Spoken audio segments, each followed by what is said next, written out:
Precisamos, então, compreender que hoje a gente fala, então, de duas sessões, porque existe uma relação muito grande entre os assuntos que são trabalhados na sessão 2.3 e também na sessão 2.4, né? O que a gente estuda nesse momento?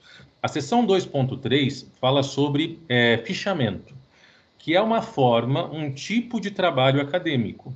E a sessão 2.4 fala sobre resumos e resenhas. Na verdade, gente, são conteúdos extremamente simples. Inclusive, o material que eu disponibilizei para vocês, o objetivo desse material é trazer algum complemento, além do que consta no livro didático, por exemplo. Você vai observar nesse arquivo, que é bem pequenininho, né? Que eu coloquei tipos de fichamentos, né? Na verdade, trabalhei ao contrário, o fichamento é a última informação que tem no arquivo que eu enviei. Então, nós vamos falar desses tipos de fichamento, como que eles acontecem. Então, para ver tudo que nós temos que ver, primeira unidade. Nós vamos seguir a unidade do livro didático, nós vamos falar sobre fichamento e depois vamos falar de resumos e resenhas, tá? Então, vamos lá. Qualquer dúvida que você tiver, você libera o seu microfone, faz a pergunta, fique à vontade. Não tenha qualquer tipo de receio. Pessoal, nós temos trabalhado ao longo das nossas aulas sobre formação de conhecimento, falamos na semana passada sobre métodos de pesquisa, né? Você recebeu ali um quadro que eu enviei também sobre pesquisas, delimitando os tipos de pesquisas que nós temos e tudo mais. Mas, e aí? Essa pesquisa, ela precisa ser desenvolvida a partir de algumas regras, a partir de algumas situações, né? E quais são as situações que nós temos que observar quando nós pensamos na produção de conhecimento ou até mesmo na forma como acontecem as pesquisas? Dentro da disciplina de metodologia, são identificados alguns tipos de trabalhos científicos, algumas formas de se, de se pesquisar, de realmente ter acesso ou se conhecer o conteúdo, né? E o fichamento é uma dessas várias formas que nós temos para organizar a pesquisa, para montar a maneira como nós vamos chegar até o conhecimento, né? A primeira coisa que nós temos que entender é que qualquer trabalho de pesquisa científico, qualquer, ele parte de uma leitura, ou até mesmo de mais de uma leitura, né? Nós vamos observar que quando a gente pensa em pesquisa científica, muitos autores vão falar da necessidade de se fazer várias leituras do mesmo texto, cada um com um enfoque, né? A gente vai falar sobre esses tipos de leitura. É claro que isso está no âmbito da teoria, na prática não se faz todas essas leituras, a gente já consegue, com o tempo, né, tornar a nossa leitura mais dinâmica e já conseguir vários objetivos em uma ou duas leituras, né? Mas, principalmente para quem não está habituado com a pesquisa, a leitura ela é um processo muito importante para se construir esse conhecimento, né? Não sei se todos vocês não sei se todos vocês estão habituados com a leitura, né? Tem isso como algo comum que fazem todos os dias ou com muita frequência, mas acredito que todos já tenham passado pela experiência de começar a ler um texto quando chega ao final, você não lembra nem como começou. A gente acaba ficando vago a situação, nós muitas vezes não conseguimos dedicar a atenção necessária, né, para de fato compreender aquilo que está sendo falado. Mas com o tempo isso vai melhorando, né? Então o incentivo que nós fazemos, né, para todos vocês e para qualquer pessoa, insistam nesse costume da leitura, né? O direito exige que a leitura aconteça e que as pessoas se dediquem para ler, né? E aí nós temos vantagens que a leitura acaba trazendo para cada pessoa, né? Se você abrir o seu livro didático na página 85, ele vai comentar sobre algumas dessas vantagens que a leitura traz a qualquer pessoa, mas principalmente para o pesquisador. Então, página 85 do seu material didático fala sobre a leitura e as vantagens que nós temos sobre a leitura, né? Vamos dar uma olhada lá. tem uma citação que diz o seguinte: Chaves, coloca 2012, isso é uma forma de citação, isso se chama autor-data, eu vou explicar isso nos nossos próximos encontros. E olha o que diz: Chaves cita algumas das vantagens da leitura, e nós temos várias vantagens. Enriquece o vocabulário, clareia as ideias, amplia o conhecimento da língua, melhora a redação, fornece solução de problemas já resolvidos por outrem, desperta a inteligência, aperfeiçoa a cultura, entre outros, né? Como nós escolhemos uma profissão onde se escreve muito, né? É inevitável que se leia muito. Quanto mais você ler, melhor vai ser a sua escrita e, consequentemente, melhores são as chances de um resultado positivo, de um resultado favorável, de acordo com aquilo que você deseja, né? E aí nós temos logo em seguida dessa citação, né, que eu acabei de comentar, uma outra fala, logo abaixo, no parágrafo seguinte, que diz: o leitor pode constituir-se como sujeito ou objeto de leitura, dependendo da postura que tenha em relação ao texto sobre o qual está estudando. Aqui, eu quero traçar com vocês que a gente aprofunde essa reflexão, esse pensamento. Oi para todo mundo que chegou, oi Bruno que chegou agora. Página 85 do livro didático. Estamos falando sobre fichamento e agora sobre as vantagens da leitura. A maneira como nós nos colocamos diante do texto que nós estamos lendo, que nós estamos estudando, é fundamental para a compreensão ou a forma de interpretar este texto. Ah, como assim, professor? Bom, quando eu me deparo com um texto científico, nós já temos um pré-conhecimento normalmente, e talvez nós já tenhamos, inclusive, um pré-conceito sobre aquele assunto, né? Não no sentido pejorativo, mas um preconceito no sentido de uma ideia, uma conclusão já formada sobre aquilo. Por exemplo, se você vai pesquisar sobre aborto, é normal que todas as pessoas já tenham uma ideia pré-concebida se elas concordam ou discordam com o aborto. Então, se você pensar para você, provavelmente você tem uma ideia sobre isso, de só sou favorável ou sou contrário à prática do aborto. Isso provavelmente já foi refletido por você em algum momento, ainda que não a fundo, mas as pessoas já têm um achismo sobre isso. Então, quando eu leio um texto que fala sobre aborto, e eu, inevitavelmente, a imparcialidade não é uma característica humana. Nós vamos estudar em processo, mais para frente, que a imparcialidade é uma exigência que se faz sobre a figura do juiz, que faz parte do princípio da igualdade. Vamos refletir direito agora, né? Sair um pouco da metodologia pura. Quando eu abro o artigo 5º da Constituição, lá no caput, né, e você já sabe que caput é essa primeira parte, né, do artigo, que a gente chama de cabeça do artigo, ele diz que todos são iguais perante a lei, sem distinção de qualquer natureza, garantindo-se aos brasileiros e estrangeiros aqui residentes os seguintes direitos e obrigações. E aí nós temos a previsão do chamado princípio da igualdade. Ok, a Constituição nos diz que todas as pessoas são iguais perante a lei. Quando a gente leva esse princípio da igualdade para o ambiente processual, como que a igualdade se experimenta em um processo? Como que as partes, autor e réu, são tratados de maneira igualitária em um processo? Tudo isso é fruto de reflexão e pesquisa. Quando, por exemplo, o juiz trata as partes de maneira igualitária. E como que o juiz trata as partes de maneira igualitária? Sendo imparcial. O que é ser imparcial? Nós encontramos em algumas doutrinas que a imparcialidade significa equidistância. O que é equidistância? É manter a mesma distância de ambas as partes. Então, a distância que o juiz se colocou perante o autor é a distância que ele tem que se colocar perante o réu. Juiz imparcial é juiz não tendencioso. Só que nós somos seres humanos, estamos em uma ciência humana, né? O direito faz parte das ciências sociais aplicadas. Será que a imparcialidade é uma possibilidade humana? E esse é um questionamento que eu faço a vocês.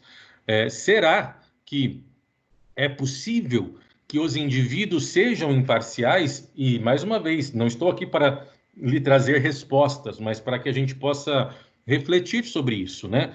Então, será que inevitavelmente nós já nos colocamos diante das situações com ideias pré-concebidas, né? E aí, voltando à questão do aborto, se nós, em algum momento, conseguirmos ser imparcial, nós vamos ler um texto que fala favoravelmente ou contrário ao aborto de mente aberta e dispostos, inclusive, a ouvir ou a pensar sobre aquele argumento. Mas, normalmente, o leitor já se coloca perante o texto a partir da sua maneira de enxergar aquele assunto. Então, se eu sou contrário ao aborto, eu leio um texto de uma pessoa que defende o aborto já com um estigma na minha cabeça, do tipo, nossa, vamos ver o que esse abortista está falando, qual será o absurdo que vai ser defendido, vai todo mundo para o inferno, percebe? É como se a gente a gente já se coloca diante da situação e nos posicionamos assim em diversas áreas do conhecimento a partir das ideias que nós já temos formada, né? E isso é complicado para se produzir conhecimento. Não que isso é fácil, porque de fato não é fácil, mas é interessante nós nos dedicarmos a sofrermos um embate com ideias que são contrárias à nossa, e de maneira aberta. Não é que a gente tem que mudar de ideia, não é esse o foco, mas nós, pelo menos, precisamos refletir sobre aquilo, né? Por exemplo, hoje, e mais uma vez, nós não estamos falando sobre política, né? Mas hoje nós observamos uma postura bastante polarizada. E não é de hoje, né? Já faz um tempo que parece que as pessoas elas entendem que todos os indivíduos do Brasil ou do universo, da face da Terra, eles se encontram em dois polos. Ou o sujeito ele é de direita, e se ele é de direita, se entende que ele tem que ter determinado comportamento, ou o sujeito é de esquerda, e se ele for de esquerda, se entende que ele tem que ter determinado comportamento. Todas as pessoas do mundo, de maneira geral, são enfiadas em um desses polos. O problema disso é que nós estamos enxergando o mundo branco e preto. É como se fosse ou tudo branco ou tudo preto. E as coisas não são assim. Existem inúmeras tonalidades de cinza no meio desses extremos entre branco e preto, sabe? É possível que uma pessoa não se enquadre em nenhum desses polos, mas aparentemente hoje, se uma pessoa vem publicamente criticar o atual governo em torno de uma determinada medida ou posição, é de esquerda ou é comunista. E aí vai por todo o circo que se monta em cima disso. E se uma pessoa vem e elogia determinado ponto ou política tomada pelo atual governo, é fascista, é de direita, percebe? As pessoas hoje parece que elas estão sempre caminhando nesses polos opostos e bastante extremistas, né? E nós devemos nos afastar disso, né? Existem também algumas publicações que falam sempre que o resultado ou a melhor forma de se enxergar as coisas não repousa nos extremos, né? Não está nas extremidades, né? Ah, quer dizer que então que nós temos que ser sempre o que fica em cima do muro, né? O do centrão e tal. Eu falei, na verdade, a gente tem que ser o que a gente acha que a gente tem que ser. Simples assim. E ouvirmos as pessoas e absorvermos aquilo que possa ser interessante ou não. Porque ninguém é 100% imbecil e ninguém é 100% genial. Então, alguma coisa de boa ou de ruim eu sempre consigo identificar em qualquer fala, em qualquer discurso, né? Mesmo diante de questões que eu não concordo ou que eu concorde efetivamente, né? É nesse aspecto que entra essa citação na página 85 do Lucchesi, que fala, né? O leitor ele vai se constituir como sujeito ou como objeto de leitura. E dependendo da postura que ele assume, né, o que ele toma para si diante do texto, ele vai ter um resultado, vai ter uma forma de interpretar o texto, né? E nós observamos isso quando, por exemplo, nós pegamos alguns discursos, né? Isso vem acontecendo em algumas questões também no ambiente político e público universal. Então, eu pego um discurso por exemplo, de um líder da Organização Mundial de Saúde, aí eu recorto esse discurso só naquele trecho que me é favorável e produzo uma interpretação a partir daquilo. E outras pessoas pegam outros recortes e também produzem o seu conhecimento. Pessoal, para quem tem qualquer tipo ou já teve qualquer tipo de proximidade religiosa, e mais uma vez, nós não estamos criticando religião, estamos analisando fatos. Ah, todas as religiões que acreditam em Deus e acreditam em Cristo, todas as vertentes do cristianismo, né, têm como base o mesmo livro. Então, se nós pegarmos os mais diversos grupos religiosos cristãos, então existe o grupo católico, dentro da Igreja Católica existem alguns desdobramentos, né? Então, se você pega a linha carismática, não é uma linha que toda a Igreja Católica ou todos acham ou concordam com aquilo, tem setores mais tradicionais. Se você pega o meio evangélico, você tem igrejas evangélicas históricas, você tem igrejas evangélicas modernas, ou neopentecostais, ou pentecostais, é, inúmeros grupos religiosos. Todos têm em comum a fonte do saber, que seria a Bíblia, o mesmo livro. Então, como que de um mesmo livro eu produzo tanta coisa? E tantos pensamentos, e convenhamos, com várias diferenças entre eles. Então, você tem uns que existe um comportamento que é colocado sobre as pessoas, outros que se faz algumas limitações, outros que acreditam que a manifestação metafísica se dá de uma maneira um pouco mais festiva, animada, outros que entendem que Deus se manifesta no silêncio. Olha, o livro é o mesmo. E aí? É, tem um teólogo, né? Um teólogo já falecido, muito estudado, né, no meio cristão, que ele comenta a seguinte afirmação, e não se choque com ela, porque a ideia por detrás é exatamente isso que a gente está conversando, que a Bíblia é a mãe de todas as heresias. Ah, nossa, ele está dizendo que a Bíblia é uma grande heresia? Não, ele não está dizendo isso. Mas se você analisar todos os grupos religiosos que têm a Bíblia como fonte de fé, eles vão sustentar o seu posicionamento, o seu comportamento com textos bíblicos, com versículos. A gente pensa assim por essa forma. E vão, de alguma maneira, argumentar. Perceba, aí se eu faço parte dessa religião, eu vou ler a Bíblia com esse óculos, né? Já tendencioso a compreender dessa maneira. Mas e quem não faz parte? Vai ler, às vezes, o mesmo texto e vai interpretar de maneira diversa. Então, a maneira, mais uma vez, como nós nos colocamos diante do conhecimento, pode resultar em uma interpretação diferente da interpretação de outra pessoa. Ah, professor, isso é um problema? Não necessariamente. Se eu entendo que eu posso ter uma interpretação diferente de uma pessoa e nós podemos coexistir, tudo certo. Não tem problema nenhum nós termos uma interpretação diferente. Mas, se eu entendo que não dá, aí sim, de fato, é um problema. Não posso utilizar o meu argumento como forma de coagir as outras pessoas a pensar como eu penso, né? E aí, para fechar esse exemplo da maneira como nós enxergamos as coisas, né? Final de semana, meu sogro veio almoçar aqui em casa e ele colocou a TV em um determinado canal religioso em que tinha-se uma fala, um estudo bíblico sobre um assunto, e em um determinado momento o líder religioso fez a seguinte afirmação, de que para a pessoa ser salva, ela deveria ser batizada. Se ela não fosse batizada, ela não seria salva. E aí, isso como um critério importante, mais do que isso, que o batismo válido seria o batismo em que a pessoa de fato fosse afundada na água. Bom, eu não acredito dessa maneira. E tudo bem, mas e ele defende e defendeu o seu posicionamento com argumentos bíblicos, da maneira como a forma como eu imagino esse assunto tem os seus fundamentos. E ok, tá tudo certo, tudo bem com isso, mas é inevitável que os indivíduos, no momento em que produzem conhecimento, que de alguma maneira eles infestem, né, ou eles maculem, sem sentido ruim, ou marquem, né, essa produção de conhecimento a partir dos seus conceitos já concebidos, da maneira como se enxerga o mundo. É muito difícil você encontrar pessoas que conseguem romper com isso.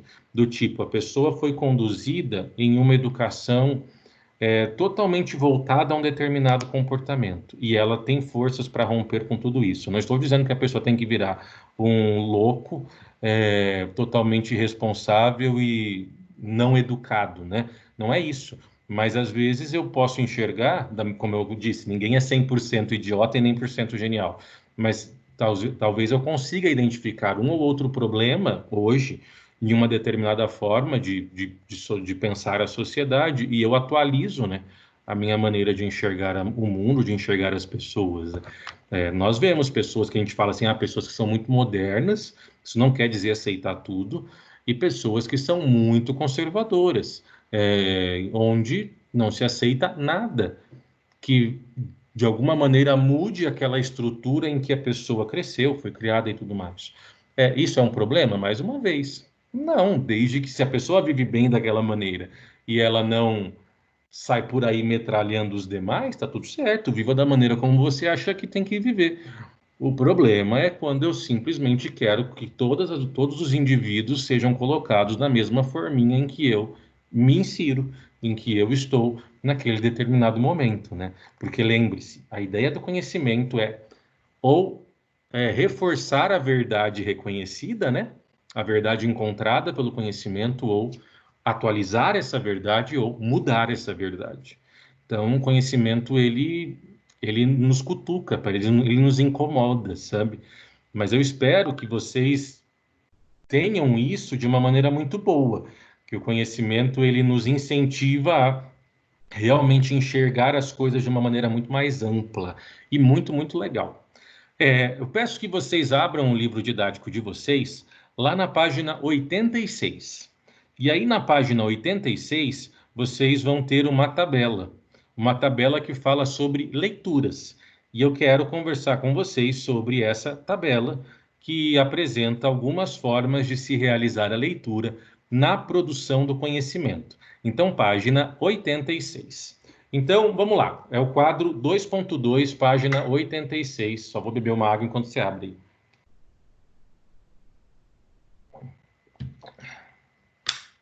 Bom, ele nos apresenta 4 fases de leitura. Então, a primeira fase ele chama de leitura de reconhecimento ou pré-leitura. A segunda, leitura seletiva. A terceira, leitura crítica ou reflexiva. E a quarta, leitura interpretativa. E aí, primeiro esclarecimento. Isso significa que eu tenho que ler o texto 4 vezes? Não.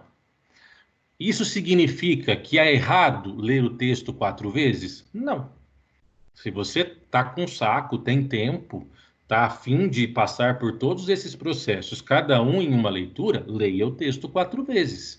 Acontece que uma coisa é eu ter 2 páginas para ler e ler essas 2 páginas 4 vezes. Agora, outra coisa é eu ter um livro de 250, isso estou falando num livro relativamente pequeno, e ter que ler esse livro 4 vezes. Não necessariamente eu tenho tempo, disponibilidade e paciência mesmo para ler a mesma coisa 4 vezes. Eu, por exemplo, não tenho essa paciência. Mas a ideia é que esses processos de leitura, né, eles aconteçam com o tempo de maneira natural.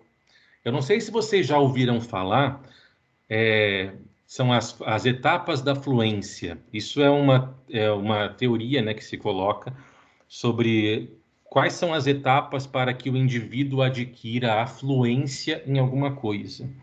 E quando a gente pensa em etapas da fluência, isso representa uma conversa entre o que eu faço conscientemente e o que eu faço inconscientemente. E isso trabalha em torno de competências ou incompetências, né, que nós possuímos. Todos nós temos competências e incompetências. Somos bons em alguma coisa, somos ruins em outras coisas, e somos medianos na maioria delas. Faz parte. É assim que somos efetivamente. Como que funciona essas etapas da fluência, para que você entenda? A primeira etapa é a etapa do desconhecimento, né? A etapa de onde eu não sei fazer. E como que a gente chama essa primeira etapa? Eu sou inconsciente, ou seja, eu às vezes até nem tenho noção de que eu não sei, mas sou inconsciente e sou incompetente. Então eu não dou conta de fazer aquilo e também não tenho a menor ideia e às vezes até não sinto necessidade de saber. Sou inconsciente e incompetente. Essa seria a primeira etapa. Qual a segunda etapa da fluência? Eu sou incompetente, mas sou consciente.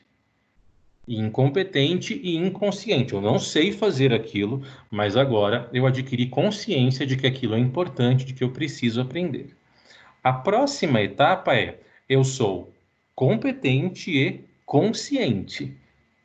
Eu sei fazer e sei como fazer, conheço os processos e reflito sobre eles. A quarta etapa, que é a etapa da fluência, a última etapa, eu sou competente e inconsciente. Nós adquirimos a fluência, segundo essa teoria, quando nós somos competentes para fazer algo e o fazemos de maneira inconsciente. Te dou um exemplo prático para a gente aplicar essa forma de enxergar a fluência, né?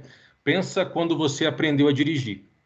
Num primeiro momento, imagine quando você era criança, você era incompetente e inconsciente. A criança, durante um bom tempo, não fica pensando em dirigir ou qualquer coisa do tipo. Você chegou numa certa idade em que você continuava incompetente, não sabia dirigir, e mas agora você estava consciente, entendia que você precisava aprender, o que era importante, o que você desejava aprender. Você era incompetente, mas tinha consciência daquilo. Você chegou na terceira etapa, seja na autoescola, seja com seu pai ou com qualquer pessoa te ensinando a dirigir. Você se tornou competente, mas consciente. Do tipo, quando você começa a aprender a dirigir, é tudo muito mecânico, do tipo, agora eu preciso pisar na embreagem e mudar a marcha. Eu vou soltar a embreagem devagarzinho, para depois pisar no acelerador, eu não posso deixar o carro afogar. Tudo é muito mecânico, eu tenho que pensar muito o tempo todo enquanto eu estou dirigindo. E qual é a etapa da fluência? Não sei há quanto tempo você dirige, mas se você dirige há um bom tempo e entende que você dirige razoavelmente bem, hoje você não fica pensando na marcha que você vai colocar. Você simplesmente liga o carro e sai. É automático o tirar o pé da embreagem à medida que o acelerador vai aumentando, né? Com fazer essa balança, esse sopesamento entre embreagem e acelerador. É automático trocar a marcha quando não preciso ficar ouvindo o motor urrando para trocar de marcha. É automático o sistema que a gente faz quando passa no quebra-mola e tal. Percebe? Nós nos tornamos fluentes quando nós conseguimos fazer aquela coisa, mas eu faço automaticamente. É de boa, né? Mas isso, para chegar a esse ponto da fluência, nós temos um processo para um caminho a trilhar até chegar a este momento, né? E mesmo dentro da fluência, nós vamos nos aperfeiçoando. Essas fases de leitura, elas estão partindo do pressuposto que nós somos incompetentes conscientes. Entendemos que nós precisamos pesquisar, nós entendemos que precisamos pesquisar, mas não sabemos como fazer. E aí é apresentado para nós formas de se realizar essa pesquisa. Então a ideia é, primeiramente, quando eu estou diante de um texto, eu faço uma leitura de reconhecimento. Vamos imaginar aqui efetivamente fazendo 4 leituras, né? E o que seria esta leitura de reconhecimento? Normalmente é uma passada de olhos, algo muito rápido mesmo, onde eu vou identificar qual é o assunto, é, que está sendo trabalhado, quais são as informações que aquele texto tem e que podem me ser apresentadas, né? Em que ele se baseou para escrever aquele texto, né? Em que o autor se baseou, quais são as suas fontes bibliográficas, né? De quais livros, obras, sites ele tirou aquelas informações ou as ideias que são ali trazidas. Depois, nós temos a chamada leitura seletiva. E na leitura seletiva, já tendo identificado qual é o foco da minha pesquisa, eu vou, de fato, ler materiais e selecionar materiais que são adequados àquilo que eu estou buscando. Então, se eu estou fazendo uma pesquisa sobre divórcio, Quero escrever um texto científico sobre divórcio. Bom, primeira coisa, o que que eu faço? Primeiro, eu tenho que fazer uma leitura de reconhecimento. Então, eu vou atrás de várias obras ou textos que aparentemente falem sobre o tema. Então, aqui nesse reconhecimento é reconhecer textos que trabalham com o tema que eu estou buscando entender, pesquisar. Depois, quando eu já fiz essa identificação, eu faço a leitura desses textos e vou selecionar aquilo que é mais adequado. Exemplo: qualquer livro de direito de família, que é uma área do direito civil, vai falar de divórcio. Mas às vezes o que eu quero é algo mais específico, é um tema mais específico dentro das relações conjugais que acarretam no divórcio. E aí eu vou ter livros de direito de família que são mais gerais, mais amplos, que não vão tratar desse tema específico, e terei livros que vão ser mais pontuais, e aí sim eu vou ter a resposta que eu estou buscando. E aí agora eu vou selecionar, a partir desse segundo momento, quais são as obras que de fato respondem àquilo que eu estou buscando. Quais os textos que de fato respondem àquilo que eu estou buscando.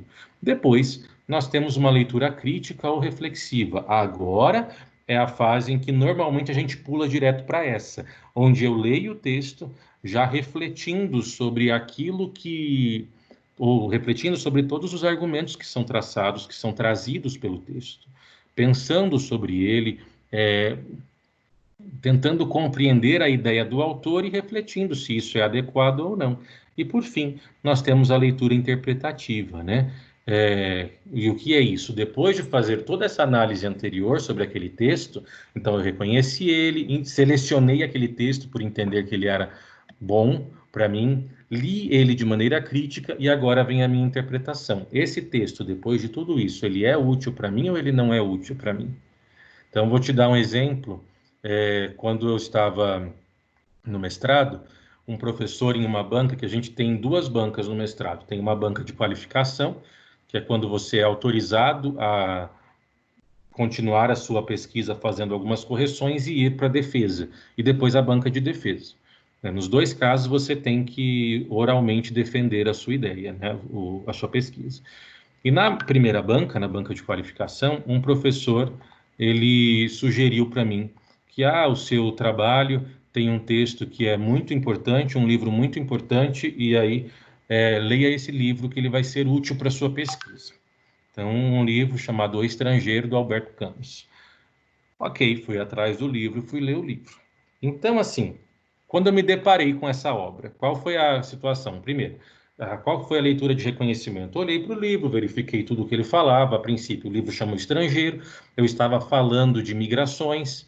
A minha dissertação de mestrado fala sobre fluxos migratórios. Então, a princípio, ok, num primeiro reconhecimento estava tudo certo. Esse material já estava selecionado, né? Então, eu já tinha tomado ele para mim, entendendo que ele seria útil. Depois disso, fui fazer a leitura crítica do material e li o livro inteiro. Ok, pensando sobre aquilo que o autor falava e tal. Aí chegou no final, leitura interpretativa. Esse material é útil para mim. Quando eu terminei de ler o livro, honestamente, eu fiquei assim, gente, por que esse professor me indicou esse livro? Porque não tem nada que possa ser colocado dele no meu trabalho. E, aliás, ele é um livro que, na minha visão, naquele momento, talvez se eu ler esse livro hoje eu vou ter uma outra ideia, eu não vou conseguir aproveitar. E depois de passar por tudo isso, eu entendi que ele não era útil quando eu fiz aquele momento final de interpretação, né? Depois de passar por tudo isso, falei, perdi tempo lendo um livro chato pra caramba e que não serviu necessariamente. E até hoje, eu não sei por que o professor indicou para mim aquele livro, não sei se ele imaginou que eu ia por um caminho, mas na verdade o caminho do trabalho era outro. Mas, enfim, não foi nada útil para mim, absolutamente nada útil para mim, aquele livro. Enfim, é mais ou menos assim que a gente vai trabalhando, né? E vai identificando aquilo que é útil, que é bom, que é válido para nós trabalharmos, né? Dentro dessas etapas da própria leitura. Bom, pessoal, como que funciona um fichamento, né? Que é essa primeira modalidade de trabalho científico. Eu não sei se vocês já viram, mas em tese, né? Como regra formal, o fichamento ele é feito em fichas. E provavelmente, principalmente para a galera mais nova, talvez você nunca tenha visto uma ficha na vida. E eu não tenho nenhuma porque eu não gosto de usar isso. Fichas, pense como se fosse uma cartolina pequenininha, assim, retangular, cheia de linhas na frente e no verso. E isso seriam as fichas. A regra diz que os fichamentos são realizados nessas fichinhas. Não em, por exemplo, uma folha sulfite, um texto digitado. Essas fichas costumam ser todas manuscritas. Então, se fazia muito fichamento em uma época que não se tinha computador e tal, né? Hoje em dia, a quantidade de fichamentos que se faz é muito pequena. Só aquela pessoa que gostou da técnica e entende que aquilo é útil para ela. Porque a ideia básica do fichamento é uma forma de registrar e armazenar informações úteis. Então, eu leio o texto e eu enxugo o texto maximamente, de maneira geral de se fazer um fichamento, a gente vai falar sobre os tipos de fichamento. Então, eu enxugo esse texto ao máximo, colocando essas ideias centrais nessa ficha. Para que, depois de realizar fichamento de várias obras, porque eu estou falando de uma pesquisa, né, que costuma ser grande, então, depois de fazer o fichamento de várias obras, quando eu preciso lembrar de alguma coisa, eu vou na ficha. Como ela me dá uma ideia muito sintetizada do assunto daquele livro, eu consigo, só pela ficha, lembrar do que o texto fala, e aí vou, não, nesse texto tem algo útil, preciso pegar ele de novo. Então, muita gente vai falar assim, fichamento é um resumo? Não. O fichamento ele é menos que um resumo. O fichamento é bem mais simples, bem mais conciso, bem mais reduzido que um resumo. Então, se nós formos pensar em tamanho, o fichamento seria o menor dos trabalhos científicos, né? Porque você encontra obras de 200 páginas fichadas em 2 fichas frente e verso. Num resumo, jamais daria só isso, porque a ficha é pequena mesmo. Então, é porque ali nós temos as ideias centrais, básicas, só para me fazer lembrar, para me dar aquele gancho de memória, para eu refletir se eu vou usar aquilo ou não. Então, lá no material que eu mandei para vocês, né? Na última página, na verdade são só 2, o último tópico é fichamento. Vamos dar uma olhada nesse material que eu encaminhei para vocês. O último tópico é fichamento. Aí olha o que diz: fichamento é um método de registro e armazenamento de informações que, por meio de fichas, facilita o acesso a diversos conteúdos sobre o assunto a ser pesquisado. Porque daí a ideia é que você coloque essas fichas em ordem alfabética, e aí você pega a ficha, fala, tem esse livro desse autor, ele fala sobre esse assunto, pode ser útil, estou lembrando dele. Então essa é a ideia, né? Uma ideia de que ao longo da vida, inclusive, você tenha muitas fichas, porque elas vão te trazer uma memória rápida sobre aquele assunto, né? E também o seu material, ele diz o seguinte, existem 3 tipos clássicos de fichamento, né? E antes disso, nós precisamos entender, antes de falar dos tipos clássicos, como que eu faço o cabeçalho do fichamento, né? O cabeçalho, ele está lá na página 88 do seu material. Pega lá o seu material na página 88. Ele tem lá um exemplo de cabeçalho. E essa é a primeira parte da sua ficha, no caso. Se você um dia vir uma ficha, que eu não tenho nenhuma imagem aqui para te mandar, você vai observar que a primeira linha ela tem um espaço maior e ela é vermelha. As demais são todas pretas e com um espacinho menor entre elas. Porque nessa linha vermelha, nesse espaço maior, é para você colocar o cabeçalho. Então você coloca a letra que identifica o autor no canto, como está na página 88, a gente tem um exemplo aqui do livro do Marconi. Então tem um M no topo dela, que é para você organizar em ordem alfabética, e depois você tem a indicação da obra.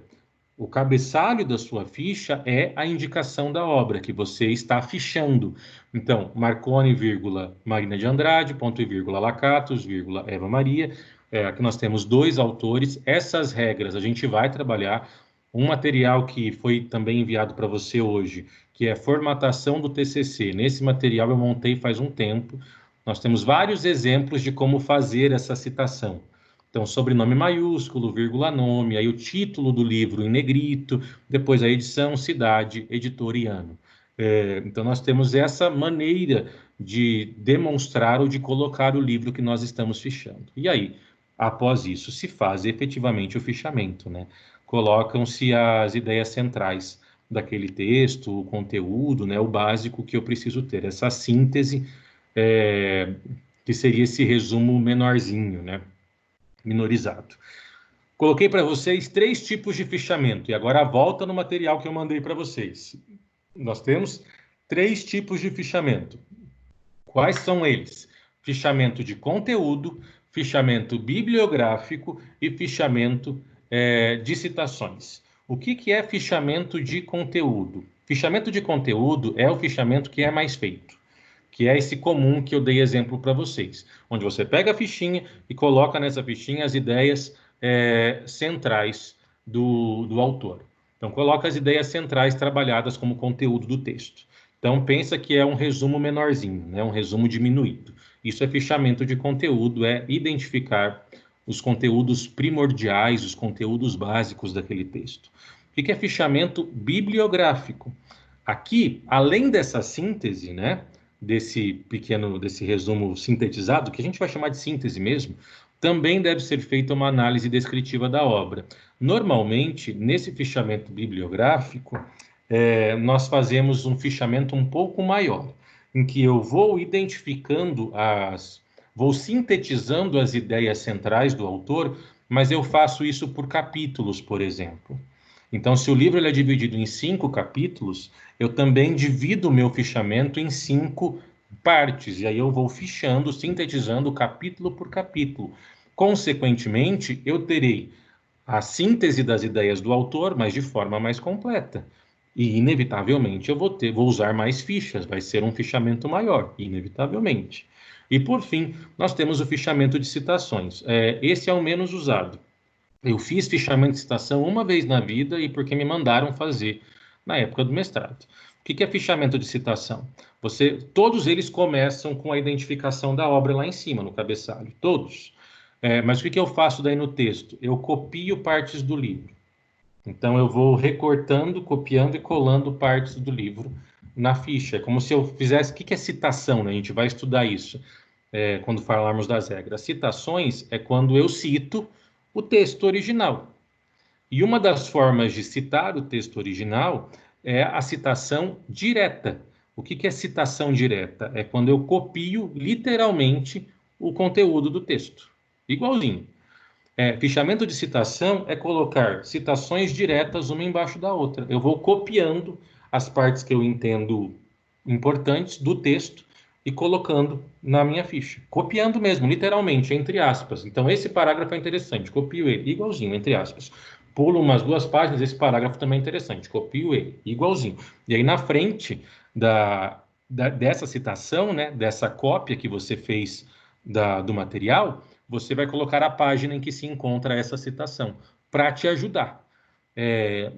Acaba sendo a forma menos usada de se fazer fichamento, tá? Mas hoje se perdeu um pouco isso de realizar fichamento, se faz mais resumos, né? Algo um pouco maior. Mas se você quiser fazer algo muito sintetizado, muito objetivo, você está fazendo um fichamento, certo? Esta seria a primeira forma de se pesquisar, né? Se você for no final da página 88 do seu livro didático, agora voltando no livro didático, ele tem um exemplo de ficha, né? Lá no final da página 88, e mais ou menos a ficha vai ser um pouco maior que o tamanho dessa que está no material. Se você abrir o seu material no Adobe, né? Por um programa do Adobe, e você ampliá-lo, eu estou aqui com o meu ampliado a 166%. Então, ele está meio grande na tela do computador. Mas ele a 166%, o tamanho é mais ou menos esse de uma ficha. Para vocês terem uma ideia. Lá no final da página 88. Talvez ele provavelmente é um pouco... A ficha é mais larga, um pouquinho mais larga, mais alta no caso, né? Largura nesse sentido. Mas quando a gente pensa em comprimento, a ficha tem mais ou menos essa forma, né? Essa forma retangular. Beleza? Com isso, a gente termina a sessão 2.3.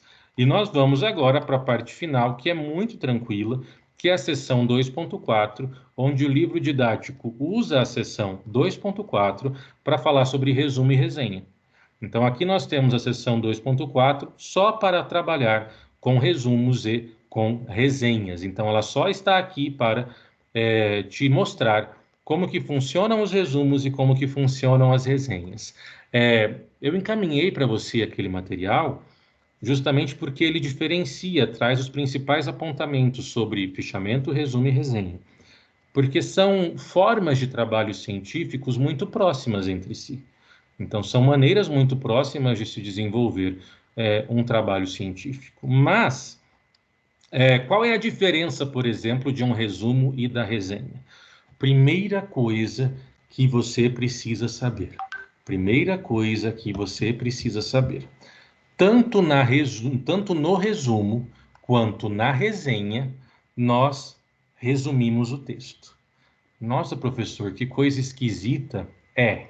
Sim, isso mesmo. Primeira coisa que você vai entender.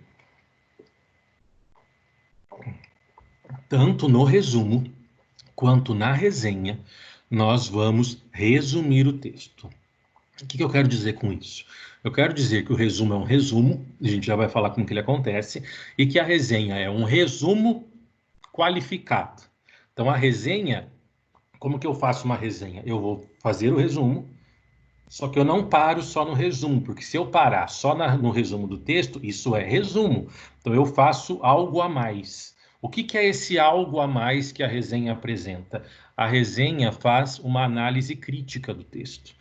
Então, após resumir o texto, o autor da resenha, né, aquele que está resenhando, ele vai expressar uma opinião técnica, científica sobre a obra, sobre o texto. Inclusive sobre a sua qualidade científica e tudo mais. Então, a resenha tem essa função crítica. Após se resumir o texto, no final, se coloca ali um parágrafo, alguns parágrafos, uma parte de conclusão crítica, onde ele vai dizer se o livro ele é viável cientificamente, se ele contribui para a pesquisa, se ele não contribui, se a forma como o autor desenvolve a pesquisa é uma forma legal e interessante. Aqui é tiro mesmo, assim, sabe? Vai se ter críticas e você pega resenhas destruindo a obra que ela está analisando e resenhas exaltando a obra e resenhas dizendo, essa obra é mais do mesmo, não tem nada de genial, mas não quer dizer que é uma coisa inútil. Então a resenha tem esse elemento crítico. Do resto, nos dois casos a gente tem um resumo, tá? Como que se faz um resumo? E para isso, eu dei uma boa enxugada em muitas coisas que são colocadas no livro de vocês. Então eu peço que você abra o material que foi encaminhado para você hoje cedo, pelo Luiz Fernando. Como que eu trabalho com o resumo? Então, a primeira coisa, né, lá no material enviado, o resumo consiste em uma síntese objetiva do conteúdo a ser apresentado, né? Então, o resumo é reduzir o texto de maneira objetiva para que ele seja compreendido, mas de forma menor. Que ele fique pequeno sem perder as ideias básicas, né, ou aquilo que está trabalhado no texto, né? Então, nós estamos falando que o resumo, como também está no seu material, ele vai destacar os principais temas de um livro. E eu posso ter resumo de livro, posso ter resumo de um documento, posso ter resumo de um filme. E aí, esse resumo ele é apresentado para que outra pessoa que leia o resumo identifique se interessa em ler ou assistir o filme ou não. Então, qual é a ideia do resumo? Se eu tenho só um resumo, só a demonstração dos elementos básicos daquela obra, uma outra pessoa, quando ler, a partir do resumo, ela vai entender as ideias centrais e aí vai despertar o interesse dela de ler ou de assistir o filme, ou ler o documento, ou o livro, ou não. Porque a ideia do resumo é evitar que o indivíduo leia um livro que depois não sirva para nada para ele, né? Então ele vai no resumo primeiro para achar, não, pelo que está sendo colocado no resumo, esse livro tem coisas que são importantes para mim. Então eu vou até o livro. Do contrário, o resumo já me economizou tempo, porque eu leio muito mais rápido um resumo do que uma obra inteira, né? Então nós temos essa ideia do resumo, né? Coloquei para vocês que é uma técnica de uma professora, da professora Ana Raquel Machado, que ela apresenta 7 estratégias para se fazer um resumo. 7 ideias para serem seguidas e, segundo ela, seguindo essas ideias, nós teremos um resumo formado, um resumo produzido. Quais são as ideias? Vamos lá, pegar tópico por tópico para você compreender. Primeira ideia: apagar conteúdos facilmente inferíveis a partir do conhecimento do mundo. O que é esse apagamento de conteúdos facilmente inferíveis? O que é esse inferível, né? Facilmente verificados, né? Constatados pelo conhecimento comum. Dificilmente uma obra vai ser 100% técnica, com conteúdo 100% técnico, principalmente se for uma obra de humanas, de ciências sociais. Agora, se for um livro de matemática, ok, mas se for uma obra de humanas, dificilmente ela vai ser 100% técnica. Qual é a ideia? Quando eu leio o texto e for resumir, eu elimino do texto, né, para fazer o meu resumo, eu ignoro todas as afirmações ou tudo o que está no texto produzido, escrito, que decorra de um conhecimento comum ou de uma informação meio óbvia, a partir da maneira como a pessoa enxerga o mundo. Então, se eu estou lendo um livro de direito e este livro tem lá uma afirmação que, por exemplo, um livro de direito do trabalho, que vai falar em um determinado momento que o adicional noturno ele é um adicional aplicado para quando nós estamos no período noturno. Isso é meio óbvio. Qual é a informação técnica que nós temos que apresentar no resumo? Então, no resumo, você não tem que falar que o adicional noturno vai acontecer à noite, porque isso é óbvio. Qualquer pessoa que tem um mínimo de conhecimento de mundo sabe que adicional noturno chama noturno porque ele acontece à noite. O ponto técnico ele vai acontecer a partir das 10 horas, das 22 horas. E isso é uma informação que é técnica e que pode ser útil. Agora, falar que é à noite não é uma informação útil, e muitas vezes o livro vai ter essas informações mais bobinhas, porque ele faz a apresentação do conteúdo de uma forma muito complexa, né? Então, nós temos que eliminar esses conteúdos, essas informações facilmente constatáveis, pelo conhecimento de mundo, pelo conhecimento de vida que todo mundo possui, né? Pelo conjunto de informações, né? Pela bagagem que todas as pessoas possuem. A segunda técnica que ela traz: apagar sequências de expressões que indicam sinonímia ou explicação. O que é isso? Eu coloco a ideia. O livro vai colocar a ideia e vai explicar. Eu não copio a explicação. No resumo, é só a ideia. E o que é sinonímia? Sinonímia é a utilização de sinônimos, palavras diferentes que possuem o mesmo significado, ou significados próximos, principalmente no direito, que o povo gosta de escrever difícil, então nós temos frequentemente o uso de sinônimos. E a mesma ideia sendo repetida várias e várias vezes. Você não vai repetir as ideias da maneira como o texto repete. Então, se o autor escreve um parágrafo apresentando uma ideia, no segundo parágrafo ele está apresentando a ideia de novo, mas agora de uma forma diferente, você não vai apresentar a ideia de novo. Não tem sentido você fazer isso 2 vezes, né? Esse não é o foco, esse não é o seu objetivo, né? Então, nós temos que entender que nós não vamos reproduzir aquilo que está apresentado de maneira repetida, que é essa ideia de sinonímia, né? E nós também não vamos copiar exemplos. Não trabalharemos com exemplo, só com a ideia central do texto, com as ideias centrais para se realizar o resumo. Próxima dica ou estratégia que ela apresenta, né?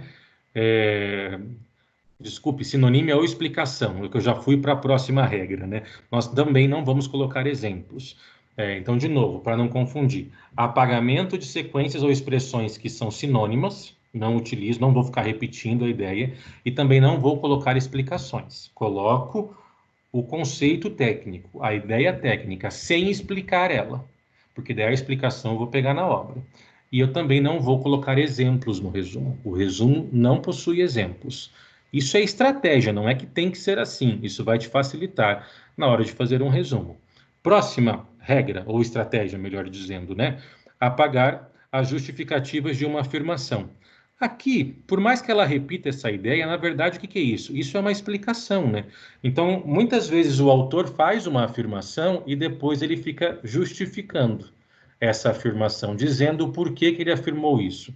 Isso nada mais é que explicar. Então, acaba sendo redundante essa estratégia ou essa dica, mas como foi indicada que era da autora, a gente tem que seguir ela certinho, né? Próximo, apagar os argumentos contra a posição do autor.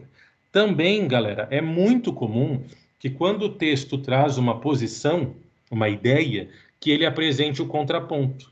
E apresente, então, autores ou sustentações que são contrárias àquilo que ele está defendendo. Perceba, se eu estou resumindo uma obra daquele autor, eu estou resumindo e pegando a ideia dele. Para o resumo, não é relevante trazer as ideias contrárias, deixa isso para a obra. Então, não tenho que trazer nenhuma ideia contrária. Tá? Então, isso também é um ponto a ser observado. Penúltima, né? Reformulação das informações, utilizando termos mais genéricos. Então, eu vou pegar as informações que estão lá no texto, né, na obra, e vou reformular essas informações de uma maneira mais simples, para que fique facilmente identificada, né? E, por fim, a conservação de todas as informações, dado que elas não são resumíveis, né? Então, aqui a ideia é importante para um resumo que ele conserve todas as informações cruciais ou importantes do texto. Por isso que, inevitavelmente, o resumo vai ser maior que um fichamento, porque no fichamento a coisa é mais concisa, né? Mais sintetizada. Beleza? Tudo certo? O resumo. E para a gente fechar, a questão da resenha. O que é resenha, né? As resenhas, como está colocado também no material que eu te enviei, elas apresentam e elas têm normalmente o objetivo de apresentar ou divulgar obras novas. Como eu comentei para vocês, por elas terem esse caráter crítico, é muito comum que quando uma obra é lançada, se façam resenhas sobre essa obra. Então, no direito ou em qualquer área de conhecimento, nós temos as revistas científicas, né? Que são livrinhos que a editora publica com periodicidade, né? Pode ser trimestral, bimestral, semestral, vai depender da revista. E essa revista ela vai receber artigos científicos, né, de qualquer pessoa que queira escrever e queira mandar. Se for aprovado, ela publica o seu artigo. Mas nós temos várias revistas que também publicam resenhas. Resumo e fichamento não são publicados, mas resenhas são, por causa do caráter crítico. E qual é a ideia da resenha? Pegar uma obra recém-lançada, não se faz resenha de livro antigo, porque não tem sentido, né? Eu pego uma obra nova e faço ali um resumo e depois realizo a minha crítica sobre essa resenha, apresentando ela como um bom elemento de pesquisa, inclusive divulgando ela se eu considerar dessa maneira, ou então dizendo verdadeiramente aquilo que eu acho, se eu, por exemplo, entender que ela não acrescenta em absolutamente nada, né? Então a resenha tem essa veia crítica, tanto que alguns vão chamar a resenha de resumo crítico. Se você ouvir resumo crítico é resenha. Então resenha é essa ideia de resumir de maneira crítica, né? A resenha possui algumas características. Nós podemos dividir a resenha em 3 momentos. O primeiro momento é a identificação da obra, igual no fichamento, sobrenome, vírgula, nome, título, nessa regrinha, que a gente vai trabalhar depois. Então, identificação da obra. Depois disso, eu tenho a descrição do conteúdo, que aqui é o resumo. Então, eu tenho aqui o resumo dos principais pontos da obra. E, por fim, na última parte, nós temos a análise crítica, o momento onde, efetivamente, nós vamos considerar, refletir se a obra é válida ou se ela não acrescenta em nada para o conhecimento científico, né? Também temos aí essa diferenciação. Como eu coloquei para você, né? Se você pegar a página 98 do seu livro, ele vai te apresentar tipos de resumo. E a gente vai comentar aqui sobre esses tipos de resumo, já partindo para a conclusão de tudo que a gente está conversando. Página 98 do livro didático. Olha lá o que ele diz. Lá no final da página 98, está em um retângulo azul, sei lá que cor que é isso. E ele diz: resumo crítico é aquele redigido por especialistas com análise crítica de um documento, também chamado de resenha, aquilo que nós acabamos de falar. Quando analisa apenas uma determinada edição, entre várias, denomina-se recensão. O que é recensão? Vamos identificar isso. Quando a resenha ela é feita em cima de uma determinada edição, entre muitas edições, a gente vai chamar isso de recensão. Então, quando esse resumo crítico, vamos imaginar, você vai ter livros, principalmente livros que são publicados há muito tempo. Então, existem livros de direito civil com mais de 50 edições, porque já estão sendo reeditados há muitas décadas. E, normalmente, a cada edição é feita uma atualização. E aí você fez uma análise crítica de um livro da 44ª edição, porque na 44ª edição tinha uma informação equivocada e que foi corrigida na 45ª. E aí você faz a resenha para alertar os pesquisadores que eles podem usar qualquer edição, menos a 44ª. Então ele é uma resenha voltada a uma edição, não a obra como um todo especificamente, mas aquela edição. E aí a gente vai chamar isso de recensão. E aí depois ele divide o resumo em dois: resumo indicativo e resumo informativo. O que é resumo indicativo? Indica apenas os pontos principais do documento, não apresentando qualquer dado. Só apresenta os pontos principais de maneira muito objetiva, indica os pontos principais. E o que é resumo informativo? Informa o leitor, ou seja, além de indicar os pontos principais, ele informa o leitor acerca das conclusões do livro, dos resultados, das coisas que foram ali feitas. Ele traz mais carga, mais conteúdo. O resumo informativo ele é o resumo mais completo e o mais comum de ser utilizado. E aí uma consequência entre os dois. No resumo indicativo, ele vai exigir a consulta da obra, porque ele é muito simples. Já no resumo informativo, dependendo daquilo que eu estou buscando, ele é suficiente. Eu consigo achar ele válido e suficiente para entender aquilo e concluir se é útil para mim ou se não é útil para mim. Pessoal, bom, vamos aqui também para a gente já fechar na página 101, que ele vai falar daqui das etapas da resenha também. Então, você tem no arquivo que eu mandei para vocês 3 etapas da resenha. Ali nós temos as etapas básicas de uma resenha.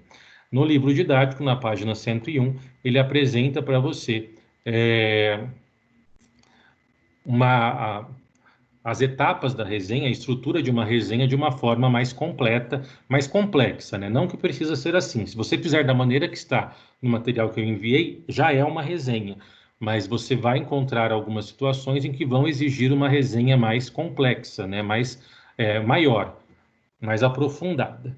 Então, mas a gente vai perceber que até aqui nós vamos verificar a outra estrutura também. Primeira etapa da resenha, página 101, cabeçalho. Então, aqui é aquela referência do livro, sobrenome, vírgula, nome e tal. Segunda etapa, as credenciais do autor. Então, para este modelo, eu preciso identificar quem é o autor. Logo após o cabeçalho, eu coloco o nome do autor e faço a sua qualificação. E o que é a qualificação científica? Eu vou apresentar as informações desse autor, colocando, então, o seu currículo, qual é a sua formação, qual a sua especialização, a sua área de conhecimento. Depois eu vou para o resumo. Lembra que eu falei que resenha e resumo tem resumo?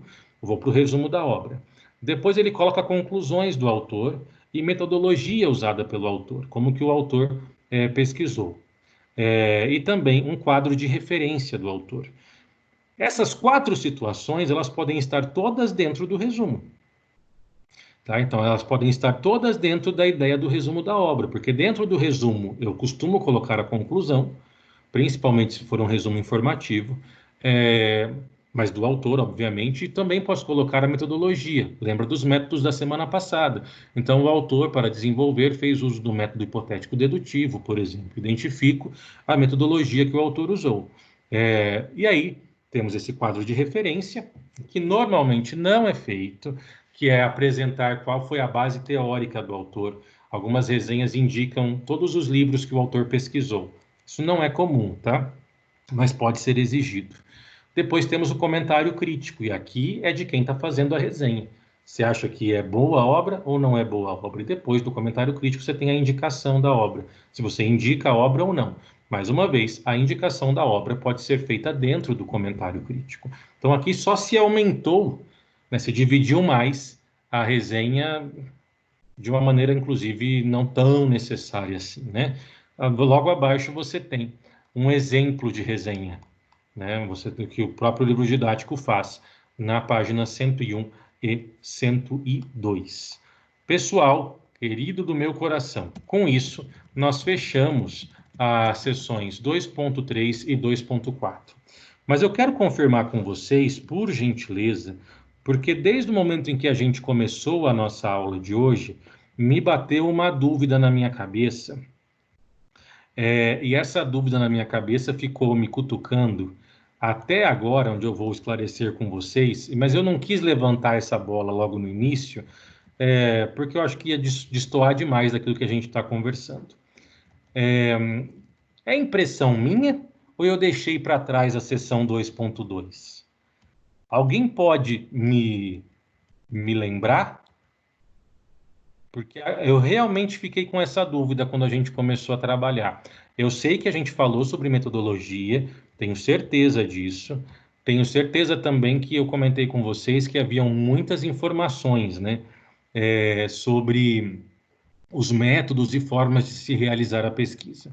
Mas eu realmente estou na dúvida se nós falamos da 2.2 ou não. Alguém poderia confirmar para mim, por gentileza, se nós trabalhamos com a seção 2.2? Professor, a Oi. gente não trabalhou. Não, né? Então eu estava correto, ok. Então, beleza. O que a gente vai fazer então? Peço, inclusive, que vocês me auxiliem nisso. Nós vimos duas sessões hoje, é isso mesmo, a gente vai encerrar por hoje. Na semana que vem, nós vamos trabalhar a sessão 2.2. E aí, começar a apresentar para vocês as regras a partir do material que eu enviei. Então, hoje foi enviado para vocês 3 materiais preparados. Um que nós trabalhamos hoje, e os outros dois, como a unidade 3 fala sobre projeto de pesquisa, né, foi enviado para você um modelo de projeto de pesquisa e um outro arquivo chamado formatação de TCC. A gente vai começar a ver essas regras, né, como que isso é feito. Como que isso é feito. Então, na semana que vem, nós vamos trabalhar a 2.2 e a 3.1. A gente vai dar esse salto, tá? Peço desculpa pela minha inversão, mas eu realmente fui direto na questão de fichamento, resenha e resumo. Alguém tem alguma dúvida, quer colocar, perguntar alguma coisa? Caso alguém queira, fique à vontade. Vou O dar aí resumo, um. Diga. o resumo também pode ser falado, não pode? Eu posso fazer uma gravação dizendo a minha opinião sobre aquela coisa, aquele livro ou produto. Isso no caso da resenha, você fala, né? Isso, da Porque se resenha. tem opinião, é resenha. Na verdade, a oralidade ela tem aparecido dentro dos trabalhos científicos. Qual é o problema que nós temos quando o resumo ou a resenha ela é oral hoje em dia? É a sua utilização como mecanismo científico, por exemplo. O resumo, ele pode ser falado, tanto que se nós formos no YouTube, a gente vai encontrar resumos de livros lá, de uma pessoa que filmou ele contando um resumo do livro. Isso a gente encontra. Então, ele pode ser oral? Pode. Pode ser visual, não tem problema nenhum. A dificuldade que a gente vai ter é em relação à resenha, se eu quiser publicar essa resenha. Como eu disse para vocês, não se publica fichamento nem resumo, mas resenha é publicável. Então, como hoje as revistas, mesmo as revistas digitais, que não são impressas, né, que só existem no âmbito virtual, mesmo assim, elas são escritas. Então, se eu fiz uma resenha verbal, por meio de um vídeo, por exemplo, eu vou conseguir usar? Vou. Vou conseguir postar e alguém pode usar essa minha resenha sem nenhum problema, mas eu não vou conseguir publicar em uma revista científica, porque ainda as nossas revistas elas são escritas. Você entende isso, Caroline? Entendo sim. Tudo certo? Mais alguma dúvida? Não, no meu caso não. Obrigada. Beleza, imagina. Mais alguém? Caso alguém queira fazer uma... Oi, Flávia. E no caso que você falou que tem que ter aquele cabeçalho, em todos são usados aquele cabeçalho? Sim, aquele modelo de cabeçalho, ele é utilizado em todos. Ah, Então, tá. é a forma como nós realmente fazemos isso, assim. Então, é uma forma de identificar qual é a obra. A gente vai perceber que toda vez que eu for indicar um livro, inclusive na bibliografia, aquele é a forma de colocar na bibliografia. Então, a gente usa a mesma forma de indicar o livro todas as vezes, seja no cabeçalho, ou se for um artigo ou TCC, é aquela forma que vai ficar na bibliografia lá no final, aquela estrutura de sobrenome, vírgula, nome, título e tudo mais. Então, a gente usa em tudo. Entendi. Tá, obrigada. Imagina, de nada. Mais alguém?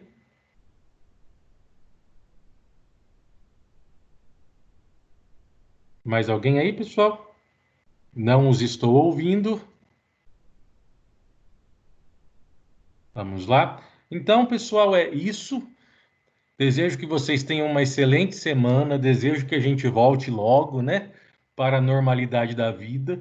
Que vocês continuem se cuidando. Fiquei feliz em tê-los aqui comigo. Muito obrigado pela presença e participação de vocês. Mais uma vez, qualquer dúvida que vocês tiverem, eu estou à disposição, independente de ser horário de aula ou não ser horário de aula. Vocês têm meus contatos, fiquem à vontade para entrar em contato comigo. Façam uso deles, tá bom? Dando uma estudada, ficou para trás alguma coisa, me questiona, me manda, tá bom?